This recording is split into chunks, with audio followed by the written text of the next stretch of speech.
मैं गुल में चलूं तो गुलशन बना दूं, मैं गुल में चलूं तो गुलशन बना दूं, बंजर में बीज डालूं तो चमन बना दूं। मैं उस पिता की संतान हूं निशा जी।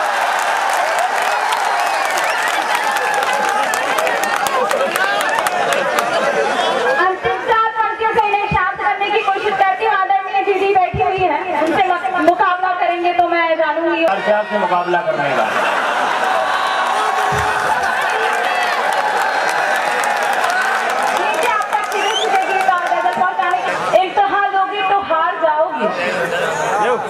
मेरे साथ इम्तिहान लोगे तो हार जाओगे। अरे पुण्य करने पर भी सीट बुकिंग नहीं होती आजकल स्वर्ग की। खोटे कर्म किए और नर्क में जगह ना मिली तो बताइए जनाब कहाँ जाओगे? क्या करें? चलिए, नहीं तो मैं सब जवाब दे सकता हूँ आपके, और ये आपको कविता सुनवाता हूँ। हाँ जोड़ा तालियां बजा दीजिए, बहुत सारे हैं बातें। इस धरा को प्रणाम, आशीर्वाद दीजिएगा, पंक्तियां सुनिएगा। मोहब्बत की क्यारियां सींच कर मैं चैन लेती हूँ, बगावत कर नले माली सदाओं बेचैन रहती हूँ, बगावत कर नले माली सदाओं बेचैन रहती हूँ। देखने की कोशिश। अम्बुआ या ना आम, उसकी डाली पे, अम्बुआ की डाली पे ना बैठे, उसमें करना पड़ता है।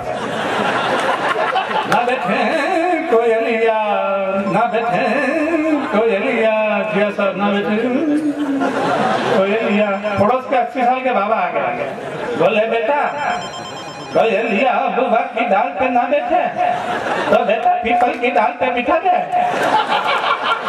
बेटा नीम की डाल पे बिठा दे। झटकर बैठा रात को 2 बजे कोयलिया डाल पे नहीं बैठती तुझसे। मैंने कहा अच्छा बाबा, मैंने गाना बंद कर दिया रात को 2 बजे।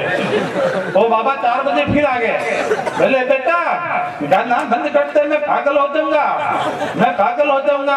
अरे मैंने कहा हो जाऊंगा क्या कर रहे हो? मैंने तो गाना 2 बजे बंद कर दिया, घड़ी में 4 बज रही है, आप हो चुके हो। लेकिन मैंने आजकल गाना नहीं करता हूँ। लोगों ने पूछा क्यों? मैंने कहा गले की दर्द। बोले गले में दर्द है?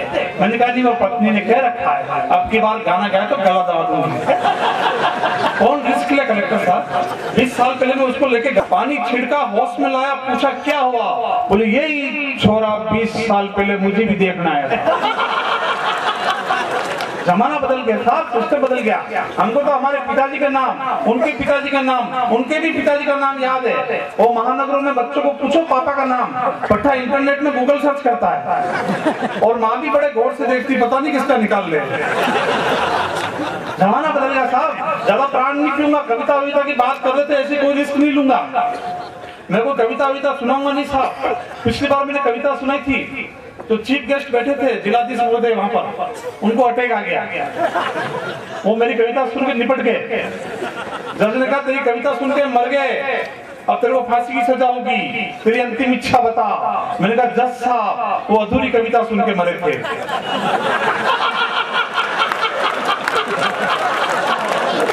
मैं आपको पूरी सुनाना चाहता हूँ। वो बोले जाओ बाइज्जत बरी। मैं ऐसी कोई रिस्क नहीं लूंगा, कविता बिल्कुल नहीं सुनाऊंगा साहब, और कोई सलाह भी नहीं दूंगा। सलाह देना गुनाह हो जाता है साहब। पिछले दिनों मैंने दोस्त को फोन किया, मैंने कहा पिताजी कैसे हैं? बोले बीमार है। मैंने कहा क्या हुआ? बोले अस्थमा की प्रॉब्लम है, सांस लेने में तकलीफ होती है। मैंने कहा अच्छा प्राणायाम करवाया कर। 8 दिन बाद फिर फोन किया, मैंने कहा आप पिताजी कैसे हैं? बोले मर गए। मैंने कहा प्राणायाम नहीं करवाया क्या? बोले प्राणायाम करवाने से मर गए। और मैंने कहा प्राणायाम से कैसे मर गए? बोले वो पिताजी उठे सुबह 5 बजे, टीवी चलाया, बाबा जी आए, बाबा जी ने आते कहा श्वास खींचो, पिताजी ने खींची, लाइट चली गई।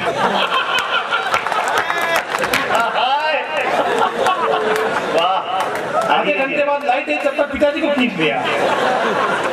ऐसी कोई रिस्क नहीं लूंगा साहब। मैं तो अध्यापक आदमी हूँ, स्कूल में पढ़ाता हूँ, 25 दिन स्कूल नहीं जाता हूँ, 5 दिन बच्चे नहीं आते हैं।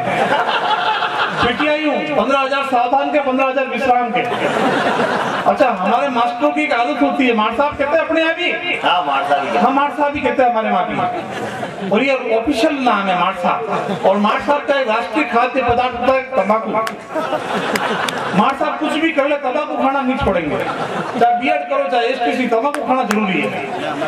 ये मार साहब का राष्ट्रीय खाद्य पदार्थ। और हेड मार साहब का विशेष, और 15 अगस्त का दिन संचालक ने बुला लिया, बोले हेड मार साहब 2 शब्द कहेंगे। हेड मार साहब को तंबाकू की तरफ लग गई, उनको कौन समझाए? कलेक्टर साहब आपको भी मुश्किल होती है मास्टर आपको समझाने में, सबको मुश्किल होती है साहब, वो खुद समझाने वाली एजेंसी का नाम है मार साहब। मार साहब को कौन समझाएगा? वो कहते संचालक महोदय ने, हेड मार साहब 2 शब्द कहेंगे। हेड मार साहब को तंबाकू की तरफ लग गई, और देखिए साहब तंबाकू भी खा ली और भाषण भी दे दिया। वो आए मंच पे, बोले भाइयों और बहनों, मेरे प्यारे बच्चों, हमारा देश इस कागज की पुड़िया की तरह है। इसका ऊपर का हिस्सा कश्मीर पाकिस्तान तोड़ लेना चाहता है और अपने में मिला देना चाहता है, लेकिन यह सफेद हिमालय से चोटी सा कश्मीर सदा भारत में ही रहेगा। ये यहाँ से वहां भी नहीं जा सकता।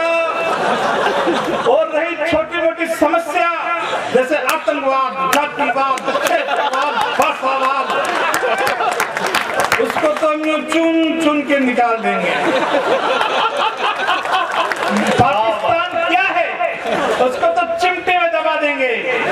हमारी शक्ति देखकर विश्व दंग रह जाएगा और जाते चले उंगली दबाएंगे।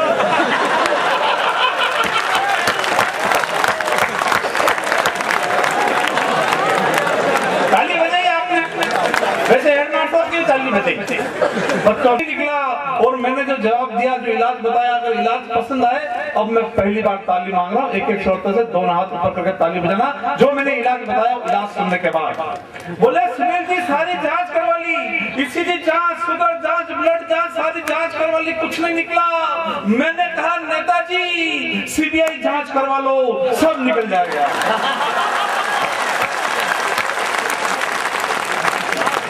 क्या करे सब परेशानी है।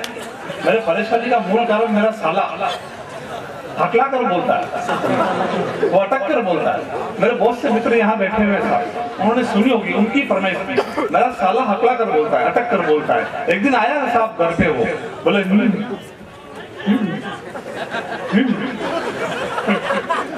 जिया जी पिक्चर देख के आया हूँ। मैंने कहा कौन सी पिक्चर देखी है? कभी खुशी कभी गम, झकास पिक्चर है, फर्स्ट क्लास पिक्चर है। स्टोरी सुनाऊं?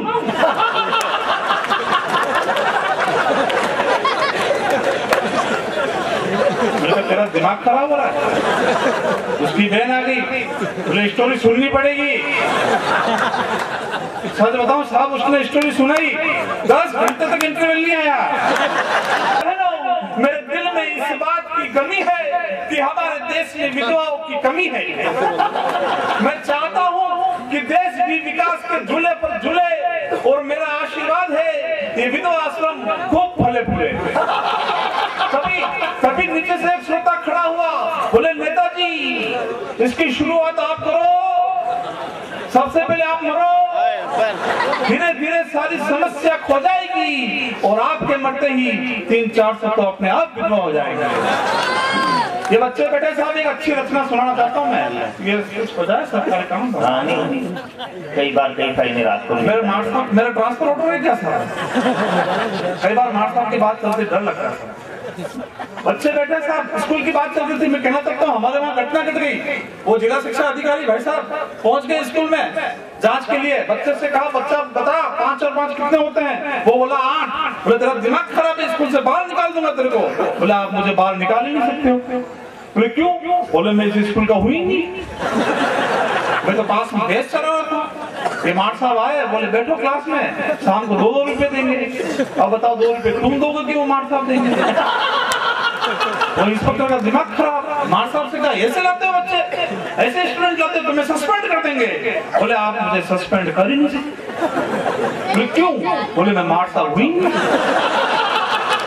मार साहब तो मेरे बड़े भाई साहब हैं, उनके कोर्ट में पेशी है। उन्होंने कहा तू संभाल ले स्कूल। वो हेड मार साहब के पास गए, बोले क्या आइटम हो यार तुम लोग, छोरे नकली, मार साहब नकली। हेड मार साहब ने ड्रॉवर खोला, 10,000 की गड्डी निकली और रख दी। बोले ऐसा है साहब कि हेड मार साहब तो मैं भी नहीं हूं, वो तो मेरे अंकल जी हैं। उन्होंने कहा था एक इंस्पेक्टर आएंगे, उनको 10,000 की गड्डी रखना और पेपर पे साइन करवा लेना। और व्यंग, हाँ हमारी व्यवस्था, शिक्षा व्यवस्था को चोट पहुंचाइए। मजाक मजाक में सारी कई बातें कह जाता हूँ। व्यंग देखना और दूरदर्शन देखना हमारी व्यवस्था की, अगर अच्छी लगे तो ताली मांग रहा हूँ, दिल से हक से मांग रहा हूँ सब आपकी बात। उन्होंने 10,000 की गड्डी रख दी और इंस्पेक्टर ने 10,000 की गड्डी लेते हुए कहा ठीक है वो तो मैं हूं, अगर असली इंस्पेक्टर आ जाता तो 25,000 से कम में नहीं मानता। हाँ हम लोग पहुंच गए साहब। ये छोटे छोटे बच्चे, मेरे अपने 2 बच्चे साहब, जब मैं छोटा था देश का भविष्य था, आज देश का वर्तमान। से पूछा बेटा तुम प्रधानमंत्री होता तो क्या करता? बोला साहेब मैं प्रधानमंत्री होता। और बच्चे का जवाब सुना साहब, बच्चे जिस दिन इस देश में ऐसा जवाब देना शुरू हो जाएंगे, कोई भी मंत्री अपने गाल पर चप्पड़ खाना बंद हो जाएगा साहब। बच्चे ऐसा जवाब देना शुरू हो जाएंगे। बोले साहब अगर मैं प्रधानमंत्री होता तो फैशन में मस्त उन आधुनिक माताओं के नाम एक संदेश देता। मैं संस्कारवान लोगों के बीच में बैठा हूँ, अच्छे लोगों के बीच में बैठा हूँ साहब। हमारे यहाँ पर माताएं मैंने आज के सिर पर पहलू रखती है साहब। उन महानगरों की बात नहीं कर रहा हूँ साहब, लेकिन वहाँ की संस्कृति को यहाँ दिखाना चाहता हूँ कि बच्चा क्या सोचता है कि साहब अगर मैं प्रधानमंत्री होता तो फैशन में मस्त उन आधुनिक माताओं के नाम एक संदेश देता कि अपने लाडलों को अपने आंचल में संभाल कर रखे, क्योंकि मेरा दावा है।